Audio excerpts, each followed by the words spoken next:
Bien, bienvenidos todos, buenos días al ciclo de charlas El Saber del Agua.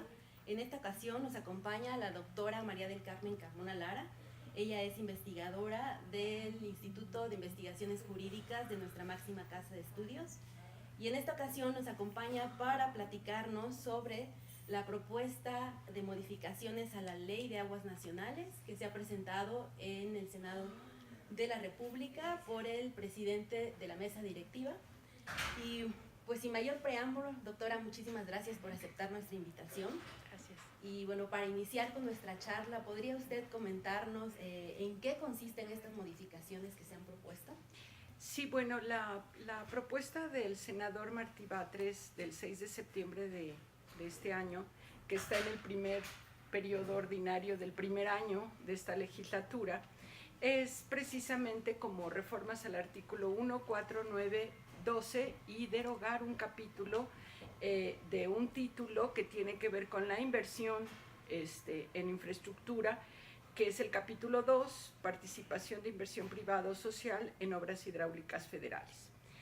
Y bueno, aquí el asunto está en que mezcla dos cosas importantes. El objeto de esta reforma a la Ley de Aguas Nacionales es que se mezcla lo del derecho humano al agua con una reforma al artículo primero, que es lo que señala esta iniciativa de reforma, y posteriormente entra a un tema que es el tema de la denominada inversión privada o social en el caso de la infraestructura hidráulica. Doctora, ¿podría explicar como un poquito más a detalle? O sea, esta modificación, la Ley de Aguas Nacionales es reglamentaria del artículo 27 constitucional. Sí, así se señala tanto en el artículo primero como en el artículo 27 constitucional, en donde se establecen una serie de principios básicos que no nada más, y lo interesante es que no estamos hablando solamente del párrafo quinto de la Constitución, que es en donde se establece todo lo relativo a las aguas nacionales, sino que el capítulo que le sigue, que es el sexto, habla de que precisamente a todos los bienes nacionales, para poder hacer uso de su uso o aprovechamiento de ellos, que además, conforme al tercer párrafo del artículo 27 constitucional, tiene que ser con modalidades que dicte el interés público. Resulta que conforme al párrafo sexto, estas pueden ser otorgadas a particulares mediante concesión. Y también aclara que esta concesión solamente se puede otorgar a empresas mexicanas. Entonces, de aprobarse los cambios de esta propuesta que se presentó, ¿cuál sería como el impacto directo, digamos, ¿no?, dentro de la gestión del agua en nuestro país?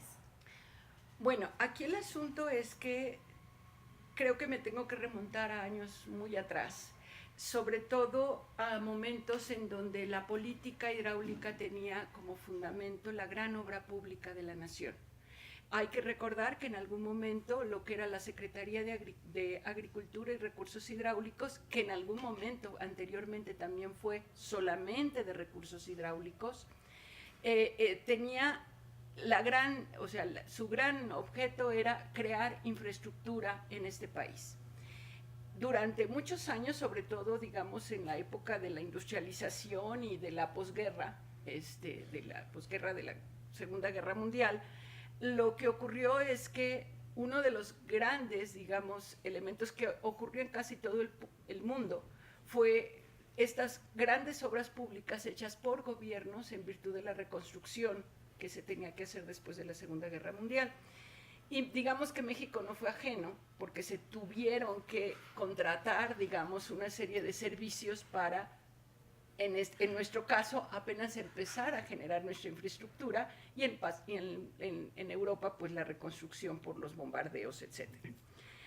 Aquí el problema entonces está en que es una política que estaba basada fundamentalmente en la gran construcción. ¿De qué estoy hablando? De presas, estoy hablando de bordos, estoy hablando también del principio y el inicio de la creación de la infraestructura, porque cuando se habla de infraestructura Y cuando se hablan de usuarios, que también es uno de los problemas que genera al derogarse uno de los capítulos, estamos hablando también de usuarios del sector agrícola. Entonces, estamos hablando de infraestructura tanto para el uso público urbano, estoy hablando de drenaje, saneamiento, alcantarillado y ahora tratamiento de estas aguas residuales y la forma en que se dota de estas aguas a las poblaciones. Y estamos hablando también de los usuarios industriales y estamos hablando también de los embotelladores y de las cerveceras y de todo lo demás. ¿Por qué? Porque si bien el régimen en México, las aguas son nacionales, pasan mediante un acto de autoridad exclusiva del presidente de la República a ser reglamentadas, en algún caso, el caso de las aguas subterráneas, y pasan también mediante concesiones, que ya es un acto administrativo totalmente pleno que tiene la Comisión Nacional del Agua, a poder ser aprovechado por los particulares, vuelvo a repetir, con las limitaciones que establece la propia Constitución. ¿Cuáles son estas limitaciones? En toda concesión hay limitaciones en materia de salubridad general. Para el caso de calidad del agua, estamos hablando de todas las limitaciones ambientales, estamos hablando también de todo lo que tiene que ver con criterios de escasez y disponibilidad y todo ello, que si bien son muy controvertidos, así dice la ley, ¿no? Y entonces hay una serie de principios que por cuestiones de interés público se tienen que resguardar para este tipo de uso de estas aguas que son nacionales. Okay. Entonces, no se puede considerar que concesionar, que se cede la propiedad del agua a los usuarios. No, el caso, es muy interesante ver cuál es el caso de la naturaleza jurídica de las aguas nacionales, que no solamente se encuentra en la Constitución, sino que se ratifica por la Ley General de Bienes Nacionales. La Ley General de Bienes Nacionales dicen que los bienes nacionales son inalienables e imprescriptibles. ¿Esto qué es lo que implica? Que siempre serán del dominio directo de la nación, la cual tiene y tendrá en todo tiempo, dice la Constitución, digamos, la atribución de poder establecer las modalidades que dicta el interés público y cuidando estas, entonces sí poderlas trasladar de alguna manera o convertir en un dominio privado, sí y solo sí se cumplen con estas modalidades que dicta el interés público. Porque parte del discurso como político también, y ha sido como muy abierto en ese sentido, ¿no? Concesionar parece que ya es como un sinónimo de privatizar el agua. Lo que pasa es que sí, si estuviéramos en otro país, y sí, si estuviéramos hablando de una mentalidad, digamos, con un marcado colonialismo, por decirle así, o marcada ideología de los Estados Unidos, bueno, de parte de los Estados Unidos, porque estamos hablando de que la parte sur de los Estados Unidos, curiosamente, por situaciones de precedentes, nosotros tenemos que ellos utilizan la ley de aguas mexicana, y cuando digo mexicana, del sur de los Estados Unidos es porque era territorio mexicano y seguía la lógica del Código Civil francés, que es lo que está en el agua, en la superficie, el dueño de la superficie es dueño también del subsuelo. Lo que pasa en Texas, lo que pasa fundamentalmente con los pozos petroleros, también pasa con los pozos de agua, ¿no? Entonces, aquí el asunto está en que en otros países sí concesionar significa privatizar, pero porque las aguas son privadas en los otros países, ¿sí? Entonces, en el caso mexicano tiene uno que analizar el término concesión para el caso del agua con nuestra muy particularidad, forma de ser histórica, que proviene además no solamente, y así lo relata la historia constitucional, tanto la pugna que tuvo Cabrera como don Andrés Molina Enríquez, que tiene un precioso libro en Los Grandes Problemas Nacionales, en donde lo que relata y establece es que precisamente uno de nuestros grandes problemas es él le denomina de irrigación. Y el asunto es que proviene inclusive de la mentalidad que se tenía a la hora de que la corona española cedió territorio y lo cedió con las aguas, pero las aguas se incorporaban no necesariamente a las Mercedes, porque recordemos que en ese momento también es cuando sostuvimos una industria que era la minera, Y que en este caso también es uno de los grandes problemas que genera esta reforma, porque si bien, como se ha dicho, las concesiones de las aguas de las minas están acompañadas a la concesión minera, resulta que entonces si yo le quito la palabra concesión, resulta que ya no puedo utilizarla en el caso minero. Entonces, ¿por qué? Porque así es la manera en que estas aguas se traducen inclusive en la industria minera.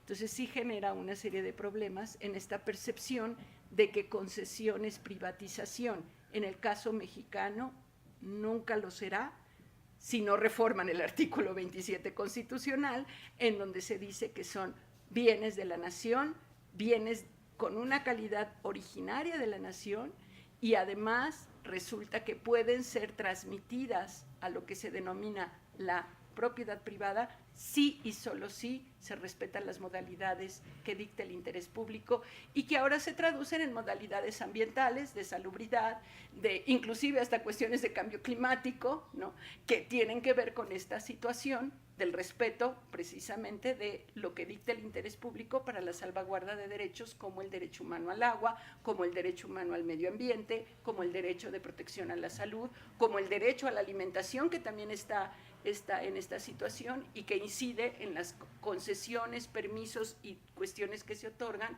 para el uso agrícola también del agua. Okay. Entonces, estas modificaciones no solo se refieren al uso del agua, al consumo humano directamente, porque pareciera que están como encaminadas, ¿no?, sí, al derecho humano al agua. El problema es que el capítulo que se deroga se llama Participación de inversión privado-social en obras hidráulicas federales. Y ahí es en donde empieza el asunto. ¿Qué se considera una obra hidráulica federal? Si uno acude a la hoja web de Conagua, lo que va a encontrar es que infraestructura son más de 5,000 presas. Esa es la infraestructura que estamos hablando. Estamos hablando de toda la infraestructura para los canales de riego, en los distritos de riego. Inclusive estamos hablando de alguna manera, parte de la infraestructura en estos momentos tendríamos que decir que es hasta el Servicio Meteorológico Nacional, en donde entonces no podría yo, digamos, contratar ningún servicio externo. ¿Por qué? Porque está prohibido por la propia ley en el artículo, creo que es 4º o 9º, no me acuerdo. Y eso implica entonces que es nuestro gobierno quien tendría que hacerse cargo, ¿no? Sí, digo, no es que se tenga que hacer cargo, porque lo que pasa es que en este caso también habrá que ver cuál es la situación y mucho de lo que finalmente se confunde. O sea, una cosa es el derecho humano al agua, que esto está fuera de la discusión de lo que se denomina concesiones, en el sentido de que, tristemente, no tenemos empatado constitucionalmente el artículo 115 constitucional, que es en donde está el servicio de agua potable y alcantarillado, respecto de lo que dice el artículo 27 constitucional. ¿Por qué digo tristemente? Porque entonces la ley tiene que generar una ficción. El Congreso de la Unión, en la Ley de Aguas Nacionales, lo que genera es una nueva figura que no existía en el derecho mexicano y que digamos que casi no existe en ningún otro lugar del mundo, pero es por esta calidad de bienes nacionales, que es la figura de la asignación.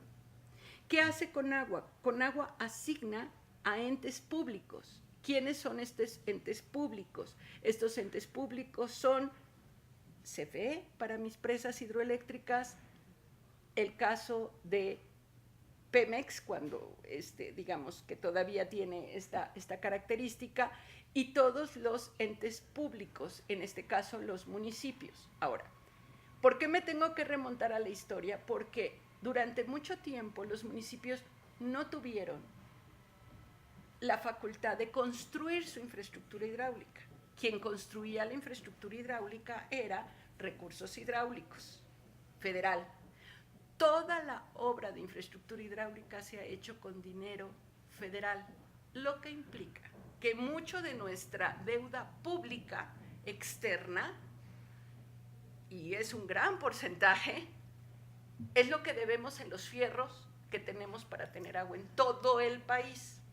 Ya no cuento todavía la historia del caso de la Ciudad de México, en donde con obra pública federal se hizo la más grande obra de infraestructura hidráulica de la historia de la humanidad, que se llama drenaje profundo, ¿sí? Entonces, o sea, eso se hizo con dinero de todo el país. Y bueno, ¿qué fue lo que pasó? Que en 1982, para bajar los términos de la deuda externa pública, se crearon los organismos operadores del agua, que eran ACES, o sea, desde el punto de vista privado, lo público se privatiza, pero desde el punto de vista jurídico. Cuando se convierten en un patrimonio, con personalidad jurídica y patrimonio propio, estos sistemas de agua potable que tienen figuras y que están salvaguardados por su código civil, que es una institución privada, ¿no? O sea, es un código privado, entonces resulta que fue muy fácil para entonces los economistas, época de Miguel de la Madrid, que dijeran, pues ya resolvimos el problema, la deuda pública se convirtió en privada. Desde 82 tenemos este problema. Pero entonces no queda claro en este momento qué tanto de nuestra deuda externa es parte de la deuda pública que se convirtió en privada, y de ahí a esta situación en donde están las aguas nacionales como un bien nacional, que finalmente tienen una figura que es la concesión, y que entonces toda esta historia tendría que estar analizada para poder llevar a cabo una de estas reformas. Y desafortunadamente nada de esto se considera en la iniciativa, porque la iniciativa se va directamente a la parte del derecho humano al agua, pero que es otra historia. Lo importante, la derogación de este capítulo, es que entonces se hace sin haber considerado toda esta historia porque cuando uno habla de infraestructura está uno hablando de capital de inversión, así lo dice el capítulo, ¿no? O sea, estábamos hablando de participación en la inversión. Entonces, aquí el asunto es, los inversionistas, ¿con qué seguridad van a seguir? Ya en este caso ni siquiera, digamos, ampliando mi red de infraestructura hidráulica. Simplemente el mantenimiento, digamos, es como para que dentro de un año ya nadie va a invertir y entonces truena el sistema hidráulico por falta de mantenimiento. ¿Por qué? Porque se va a prohibir que cualquier privado participe en esta situación. ¿Y cómo lo sé si no he hecho el recuento de esta situación, de cuánto y si tiene la capacidad lo público de sostener esta situación, que además es una cuestión que tiene que ver con, pues, decisiones del más alto rango, que es el caso de la deuda externa? Porque entonces entenderíamos que no existen además fondos suficientes para el sector, ¿no? Sí. No, porque siempre he pedido prestado. O sea, si el gobierno en 82 pidió prestado para llevar a cabo esas inversiones en infraestructura, que claro que seguramente ya muchas de ellas a lo mejor las he saldado, no lo sé, porque se tendría que haber hecho o sea, digamos, el análisis de que me digan cuál ha sido la participación de la inversión privada o social, porque también una de las situaciones graves es que se va a prohibir que cualquier persona física, y esto implica de que en estos momentos tenemos también muchos de los comités en muchas de las zonas, se están haciendo con movimientos comunitarios, o sea, son ya sea ejidos o ya sea algunas comunidades agrarias las que se están haciendo cargo de su agua. Pues por esta situación quedarían fuera. No, está prohibido. O sea, se prohíbe, porque así dice la iniciativa, se prohíbe el hecho de que estas personas puedan llevar a cabo ese manejo comunitario de su agua. Digo, hay importantes, Malinalco, y hay muchos otros lugares que podemos encontrar, no sé si son cerca de 800 o más, porque no he rectificado mucho las cifras, pero este manejo comunitario del agua se ve también impedido por parte de esta iniciativa. Sí, porque hay muchas comunidades en nuestro país, también no reconocidas y sin acceso a fondos no públicos, más bien ellos mismos son quienes organizan, ¿no?, su propio sistema, entonces están completamente fuera fuera de la ley, digamos, con esta reforma. Bueno, si se aprueba la ley, estaría fuera de ley, estaría prohibido el hecho de que ellos llevaran a cabo cualquier servicio, porque dice, no pueden administrar, no, entonces claro. Aquí el asunto es que, claro, sería muy interesante si acompañada a la reforma viniera el desglose de términos que finalmente ellos consideran, porque también creo que aquí el problema fundamental es qué se entiende por administración para ellos, porque no es la lógica de lo que tiene ni la ley y sobre todo no es la lógica de la Constitución, porque no se hace referencia al artículo 115. Sí, porque es muy clara, digamos, en la propuesta que se enfatiza, por ejemplo, el Estado garantizará el derecho, ¿no? O sea, este derecho humano al agua. ¿De qué manera se puede realizar esto? Bueno, lo que pasa es que respecto del derecho humano al agua, las discusiones que se dieron en el seno de la reforma constitucional, efectivamente, una de las cosas que se dijeron es que la terminología que se estaba utilizando no es la terminología constitucional tradicional. Y se entiende porque, digamos, la evolución histórica y el momento histórico en que se pide tiene que ser. El problema es precisamente ese, de que se habla de un Estado en donde nosotros somos federación. O sea, digamos, la Constitución habla siempre de una federación y le da mucho su lugar a las entidades federativas y a los municipios. Por otro lado, estamos hablando de que si hablara de nación, o sea, efectivamente son bienes nacionales. Entonces, a lo mejor lo que le faltaba un poquito a la reforma constitucional es decir que el Estado garantizará el acceso de este derecho con los bienes nacionales, ¿no? Con las aguas nacionales como bienes nacionales, porque no estamos hablando, y ahí es en donde entonces empieza esta distorsión. Pareciera que el agua es federal, y lo es en competencia, mas no es la federación la dueña del agua, es la nación.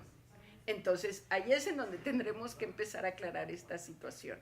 Por el otro lado, el asunto es que también en la reforma constitucional se habla de que van a participar los estados, los municipios, y luego dice la sociedad, otra vez con un concepto tan amplio como que quién representa a la sociedad, ¿no? En esta situación y sobre todo para lo que después viene la discusión y ha sido una de las grandes luchas de varios grupos, el cómo decantar ese concepto de participación de la sociedad en esquemas participativos, democráticos, representativos para la toma de decisiones en materia de agua.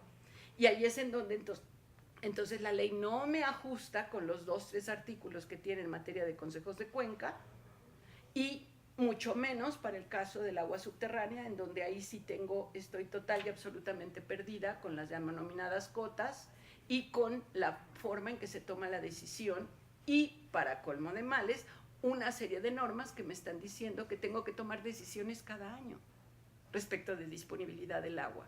Entonces, pareciera que todo está en contra de que realmente se pueda garantizar, porque no estoy dando las condiciones estructurales e institucionales para que se garantice el derecho humano al agua, estableciendo claramente a quién le corresponde qué. De ahí que fue, digamos, hábil, pero desafortunadamente no lo obedecimos, el Congreso de la Unión al momento de decir que tenía que hacerse una ley general de aguas. Con toda razón, porque la ley de aguas nacionales lo que sustituyó fue una ley federal de aguas de 92, ¿sí? Que finalmente esa ley federal de aguas, ¿sí? Con esta situación de federalización, precisamente era lo que nos está generando en estos momentos toda esta distorsión, porque a la hora de que se incorpora entidades federativas y municipios, entonces estoy hablando de una competencia concurrente. ¿En qué es concurrente la materia de aguas? Constitucionalmente, como está ahorita el texto constitucional, es solamente en la cuestión ambiental, porque la cuestión ambiental es concurrente. En el caso de salubridad general es coordinada. Entonces, estamos hablando de que para el agua mi sistema de competencias pero no es un problema de Estado. Efectivamente, el Estado, por supuesto que lo garantiza, pero el problema es que cuando paso de Estado a forma de gobierno, a estructuras administrativas, ahí es en donde empiezo a no poder garantizar este derecho. Y luego lo que pasa es que lo que se me dijo es que yo tenía un año, 360 días, para elaborar la Ley General de Aguas conforme al artículo 3º transitorio. Y pues ya pasaron más de 5 años de esta historia. Entonces, aquí el asunto es, tengo un mandato constitucional, digamos, en un transitorio, en donde se dice que requiero de una Ley General de Aguas.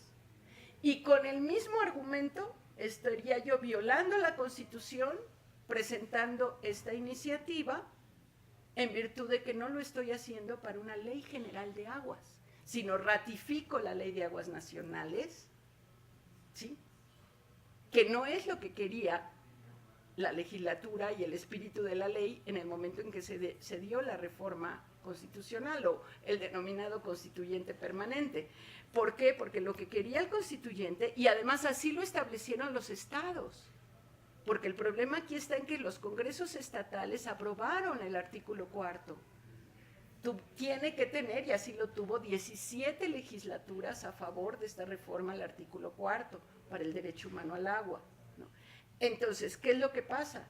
Que si en estos momentos impongo una regla en la Ley de Aguas Nacionales, que no es la Ley General de Aguas, como dice el artículo 3º, y además violo la situación en donde lo que se pide es que participen estados, municipios y la sociedad, y al contrario, lo que restringo son los derechos de la sociedad. ¿Por qué? Porque lo que puedo entender es que la sociedad es lo no gobierno, ¿sí? O sea, que lo que me está diciendo es lo que no es gubernamental, o sea, digamos, no gubernamentales. Pero entonces, cuando a la hora de que me lleva lo no gubernamental a privado, en ese momento entonces ya el esquema totalmente se truena si me voy por la vía del derecho humano al agua. Okay, entonces la Ley General de Aguas, que debe, ya llevamos 5 años, ¿no?, atrás, viene a como a cubrir este vacío, ¿no?, respecto al derecho. No cubre vacíos, es un mandato constitucional que se tiene que respetar.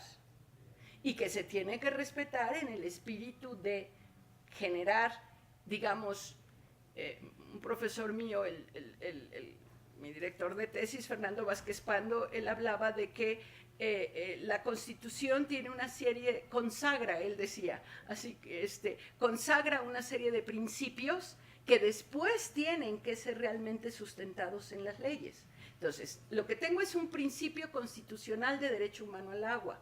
El problema es cómo lo instrumento en la ley, y el mandato constitucional es que lo tengo que instrumentar en una Ley General de Aguas, no en reformas a la Ley de Aguas Nacionales, porque le queda claro al constituyente permanente que el esquema que tengo ahorita no es el esquema que la Constitución me está dando, porque mi esquema de manejo, gestión y administración del agua es eminentemente federal, con un ejecutivo plenipotenciario para esta situación. Y hablando ya de también, ya que la señala usted, sobre las funciones, ¿no?, inherentes del Ejecutivo Federal, también se modifican, ¿no?, en esta propuesta en el Senado. Sí, sí se modifican, porque curiosamente aquí, en esta idea digamos, hay que ver que en el caso del agua, el presidente de la República, el Ejecutivo Federal, por esta competencia federal malentendida, porque pues en realidad es la administración de un bien nacional, pero la manera en que se ha estructurado administrativamente es que es el presidente de la República el que puede hacer lo que quiera con el agua, y lo hace con una sola firma, ¿sí? Lo acabamos de vivir con los decretos de junio, y lo acabamos de vivir con otro que es todavía más importante, que es el de marzo, ¿sí? El de marzo de este mismo año, en donde lo que se habla es, en donde el gobierno, el presidente de la República marca precisamente una serie de principios para administrar el agua de este país. El problema es que a la hora de que se le prohíbe constitucionalmente a particulares, entonces de alguna manera las reglas que el presidente imponga no van a poder ser llevadas a cabo. ¿Por qué? Porque finalmente pues van a estar siempre dotadas de una inconstitucionalidad en donde inclusive se le resta poder al presidente de la República en este sentido.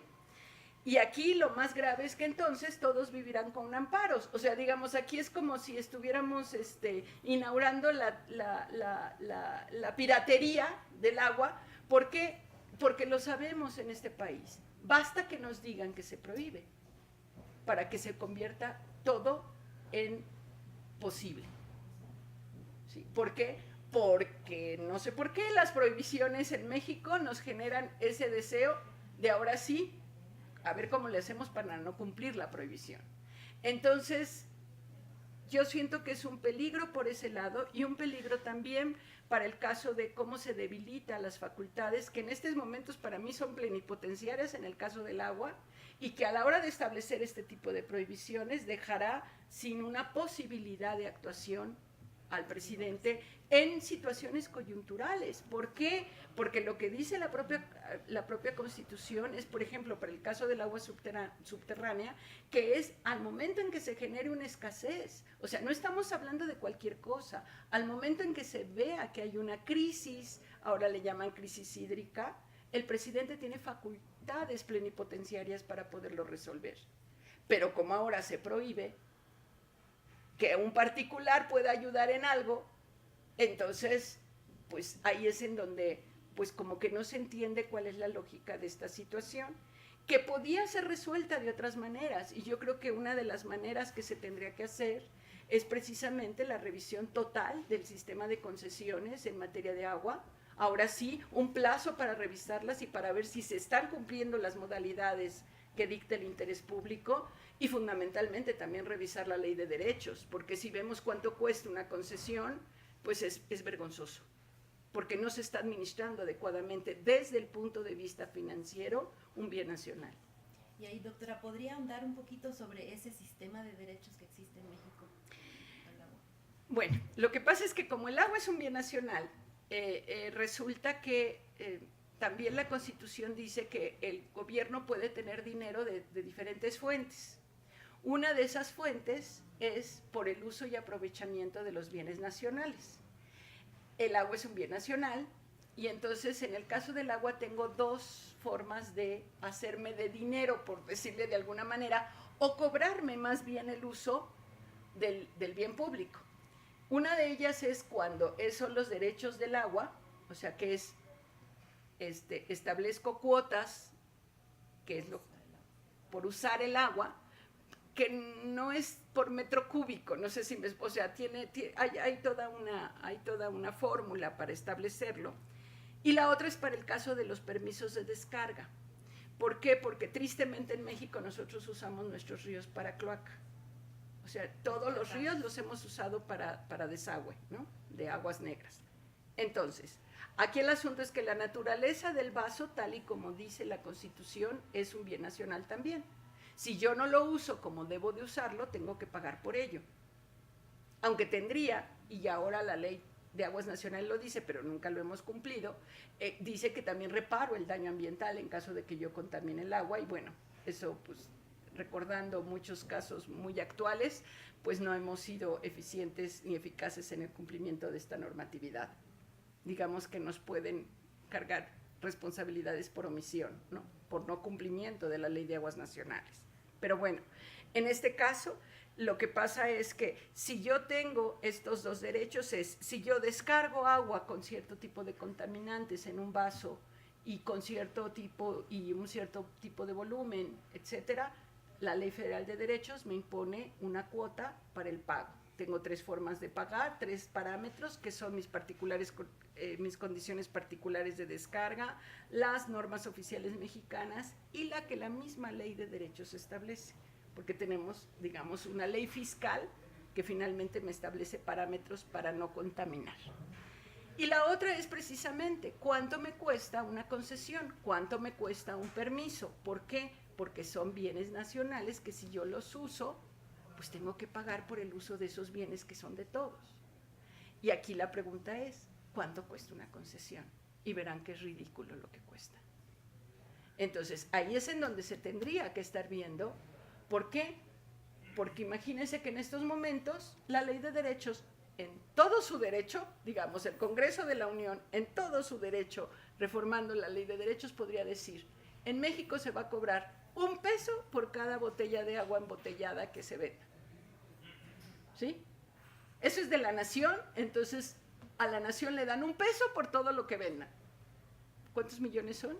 O sea, pero el asunto es el entendimiento de que esa agua que está siendo usada para agua embotellada y que ahora también se tiene todo el problema del PET y de todas las botellas, o sea, digamos, pues para tener dinero, para resolver todos estos problemas que se generan por esta situación.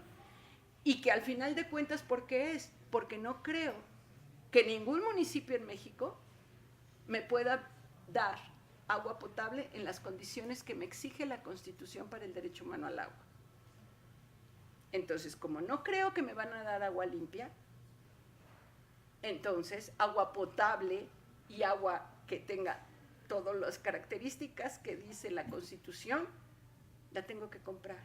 Y esa es realmente la privatización del agua, cuando yo como particular la tengo que comprar como mercancía, pero porque no me la pueden dotar como servicio público adecuadamente. Y creo que ahí es en donde estaría la pregunta, y esa debería de ser la pregunta para la reforma, no de la Ley de Aguas Nacionales, sino para la generación de la Ley General del Agua, en donde tendrían que estar establecidos estos principios, que en estos momentos, si los meto ahí, es un parche mal pegado.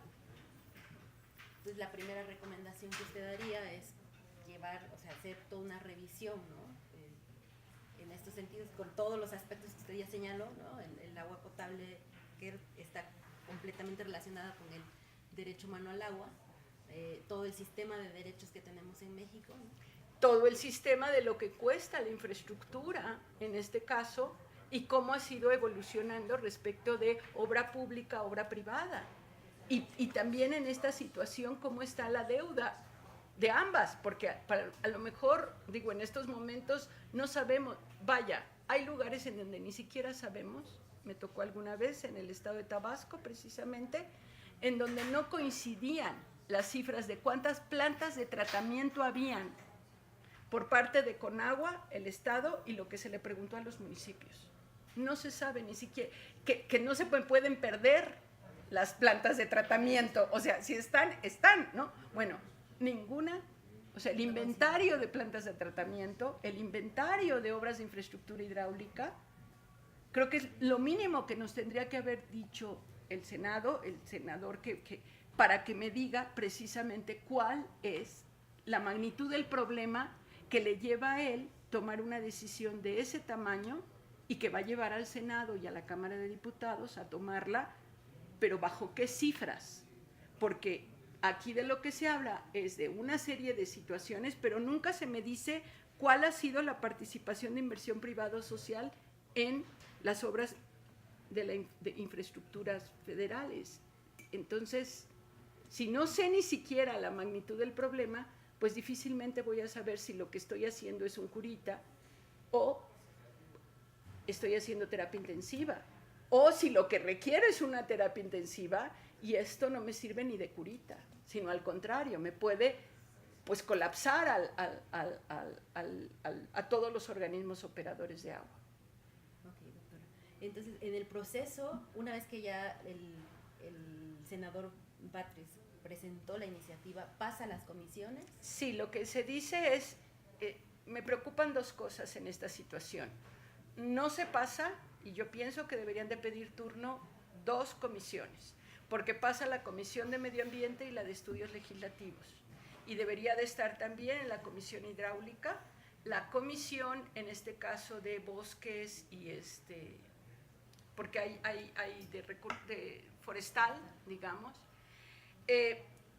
y también de alguna manera pasar sobre todo a la Comisión de Puntos Constitucionales, porque estudios legislativos, sobre todo porque es una reforma al artículo 4 constitucional, digamos, de que está muy bien que sea estudios legislativos y medio ambiente, pero no es un asunto de medio ambiente. Y yo creería que debería de pasar también a la comisión y que deberían de pedir turno, sobre todo la Comisión de Hacienda del Senado, porque el asunto es que estaríamos hablando de que si me van a hacer eso, entonces necesito saber también cuánto pierdo en derechos, ¿sí? ¿Por qué? Porque mi ley federal de derechos, pero claro, como ya no tengo en Conagua nadie responsable para la recaudación más que una oficinita con 5 gentes, pues va a ser muy, muy difícil que me den buenos resultados en este sentido, pero sí la Secretaría de Hacienda tendría que tomar turno en esto también, digo, la Comisión de Hacienda y obviamente un dictamen de la Secretaría de Hacienda para ver qué es lo que ocurre, porque pues van a tener entonces que saber pues cuánto va a ser el dinero de la indemnización que se tienen que dar y de la lluvia de amparos que van a tener que solventar a la hora de operar este tipo de situaciones, porque me imagino que todas las concesiones vigentes en materia de infraestructura pues se verán afectadas y pues pelearán los derechos adquiridos, porque pues no me pueden dar efecto retroactivo, en este caso, a estas disposiciones. Entonces es de mucho cuidado y, ¿no? Como toda reforma, o sea, sobre todo como toda reforma y sobre todo cuando estamos hablando de algo que es público, no nada más el caso del bien nacional. Lo que pasa es que pareciera que nosotros no le damos valor a toda la obra pública que se ha realizado. O sea, ¿hasta dónde nosotros nos sentimos dueños de nuestra infraestructura? Si la verdad es que la debemos desde nuestros abuelos, ¿sí? O sea, digamos, es más, los niños que están naciendo ahorita ya nacieron con la deuda de toda la infraestructura. Nada más hay que imaginarse cuánto costó el drenaje profundo.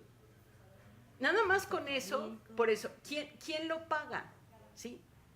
Y hablo del drenaje profundo y no hablo de Atotonilco, porque precisamente también, o sea, ¿realmente necesitaba yo Atotonilco? No, o sea, esas son decisiones que obviamente tienen que ver con el tipo de lógica y de política que quiero tener. Porque si yo tenía una gran obra pública, entonces tenía que haberme sostenido con grandes constructoras públicas, con grandes, digamos, que lo tuve en algún momento en la época de Echeverría, pero que después se desmanteló. O sea, ya no tengo yo cementeras, ya no tengo yo. ¿Por qué? Pues porque cambié la historia, no dijeron que no se podía tener eso el gobierno, pasamos a otra época económica y a otra forma de ser en la política económica, y bueno, y ahora me prohíben que yo participe en la infraestructura hidráulica. Entonces, bueno, pues ahora, yo sí estoy acostumbrada a esta paradoja, porque es la paradoja del derecho ambiental. ¿Cómo prohibir lo promovido? O sea, esa es la gran paradoja de esta reforma. Pero es una paradoja, o sea, ¿cómo prohíbes lo que promoviste y en lo que invertimos y en lo que debemos? O sea, si me responden esto, yo recontenta, y espero que me callen la boca diciendo, doctora, no tiene usted ni idea de lo que está diciendo, porque aquí están los datos duros para poder rebatir todo lo que usted está diciendo. Y que sí hay capacidad, porque entonces serían que todos los municipios, los gobiernos de los estados, la Comisión Nacional del Agua, que recursos hidráulicos tenían las cuadrillas, ¿no?, de personas capacitadas para la construcción, mantenimiento y demás, y ahora nada. No, pues lo que pasa es que en estos momentos habrá que preguntarse cuántos outsourcing tiene Conagua y además con cuántos trabajadores de base cuenta, y creo que no son ni 500. Entonces, con esa base de recursos humanos, y ahora todavía peor, porque cuando hicimos la infraestructura hidráulica, digamos que tenía un costo de obra de construcción, pero en estos momentos de lo que estamos hablando es del mantenimiento, pensando que en la era digital no puedo contratar un servicio, por ejemplo, de monitoreo. Entonces se prohíbe a todo particular dar servicio, o sea, no voy a poder tener computadoras, no voy a poder tener estaciones de monitoreo. No, ¿por qué? Pues porque está prohibido por particulares. Entonces ahí es en donde uno dice, pues no entiendo cuál es esta situación, porque finalmente estamos también ante toda esta situación. Sí, claro, y de ahí que tenemos también grandes aportes en la historia. Por ejemplo, el caso, el Instituto Mexicano de Tecnología del Agua se creó para eso, para generar tecnología. ¿Por qué? Porque sabemos que cada vez es lo que nos está encareciendo los servicios públicos. ¿Por qué? Porque no generamos tecnología mexicana. Bueno, para eso está el IMTA. ¿Sí? O sea, se sabe por dónde es, pero no es prohibiendo cómo se va a resolver.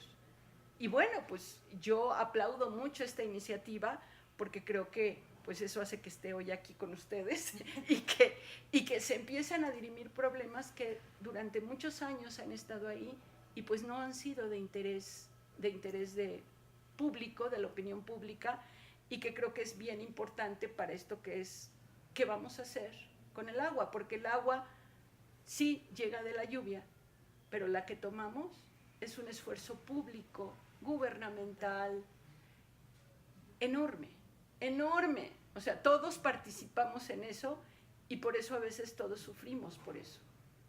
Doctora, muchísimas gracias. Y yo creo que la estaremos invitando en futuras actividades dentro del marco de la Red del Agua. También tenemos ahorita en línea una consulta justo para que las personas que trabajan en el tema puedan emitir su opinión y de ahí poder elaborar, ¿no?, un documento que pueda ser público, ¿no?, para nuestras pues, nuevas autoridades y también pues acercarlas al Senado para que puedan ser pues al menos llamadas de atención, ¿no?, sobre lo que se tiene que revisar antes de aprobar esta iniciativa. Sí, y sobre todo que tomen turno otras comisiones, porque la visión en este caso es multidisciplinaria, o sea, es holístico este tema del agua. Tiene que ver con inversiones, con deuda, con derechos, cuestiones fiscales, cuestiones financieras, cuestiones técnicas, transferencia de tecnología, recaudación. O sea, estamos hablando de todo un tema y se lo merece pues un bien nacional que además compartimos todos hasta en nuestro organismo. Mil gracias, doctora. Gracias, Marilyn.